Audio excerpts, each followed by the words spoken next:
હીરાને textile city તરીકે જાણીતા સુરતમાં ફરી એકવાર ખાદ્ય પદાર્થોમાં ભેળસેળનું મોટું નેટવર્ક પકડાયું છે। શહેરના ઉમરાવેલંજા વિસ્તારમાં આવેલા અવસર પ્લાઝામાં ધમધમતા નકલી ઘીના કારખાના પર પોલીસે દરોડા પાડ્યા હતા। ઉત્તરાયણ પોલીસને મળેલી ચોક્કસ બાતમીના આધારે ઉમરાવેલંજા વિસ્તારમાં આવેલા અવસર પ્લાઝામાં તપાસ હાથ ધરવામાં આવી। તપાસ દરમિયાન પ્લાઝાના પહેલા માળે આવેલી દુકાન નંબર 106 અને 108માં શંકાસ્પદ ગતિવિધિઓ જોવા મળી। પોલીસે જ્યારે દરોડા પાડ્યા ત્યારે સામે આવ્યું કે દુકાન નંબર 106ને આધુનિક મશીનરી સાથેના કારખાનામાં ફેરવી દેવામાં આવી હતી। આરોપીની પૂછપરછ અને સ્થળ પરથી મળેલા પુરાવા મુજબ આ નકલી ઘી બનાવવાની રીત અત્યંત આઘાતજનક હતી। સૌપ્રથમ સોયાબીન તેલ અને ડાલડા ઘીને મોટા વાસણમાં ગરમ કરવામાં આવતું, તેમાં અસલી ઘી જેવી સુગંધ લાવવા માટે ખતરનાક એસેન્સ ઉમેરવામાં આવતું। આ મિશ્રણ તૈયાર થયા બાદ શ્રી સહજાનંદ અને ગજાનંદ જેવી જાણીતી બ્રાન્ડના સ્ટીકરો મારેલા ડબ્બાઓમાં પેક કરવામાં આવતું।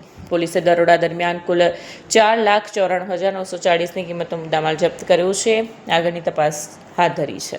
મારું નામ B R Brahmbhatt, food safety officer, Surat મહાનગરપાલિકા। સાહેબ, શું કાર્યવાહી છે? કેટલી ગંભીર બાબત, કેટલો જથ્થો?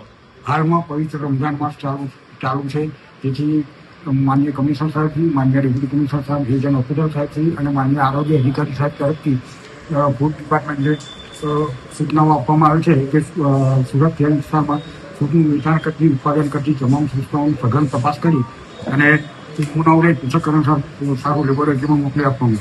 ગત રોજ અમને માહિતી મળે કે 106-108 અવસર પ્લાઝા, ઉમરાવેલંજા રોડ, વેલંજા, સુરતના સ્થળે આવેલ ટાટા ડેરી પ્રોડક્ટ નામની સંસ્થામાં શંકાસ્પદ ઘીનું ઉત્પાદન થઈ રહ્યું છે, જેથી અમારે ત્યાં તપાસ કરી અને 2 નમૂનાને પૃથ્થકરણ સારું લેબોરેટરીમાં મોકલી આપવામાં આવે છે।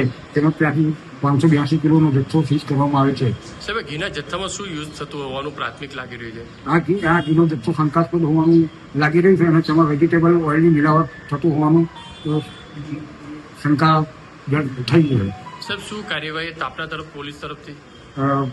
અમારા તરફથી ફૂડ સેફ્ટી સ્ટાન્ડર્ડ એક્ટ પ્રમાણે કાર્યવાહી કરવામાં આવશે, તેમજ પોલીસ તરફથી તેમના કાયદા પ્રમાણે આગળની કાર્યવાહી કરવામાં આવશે।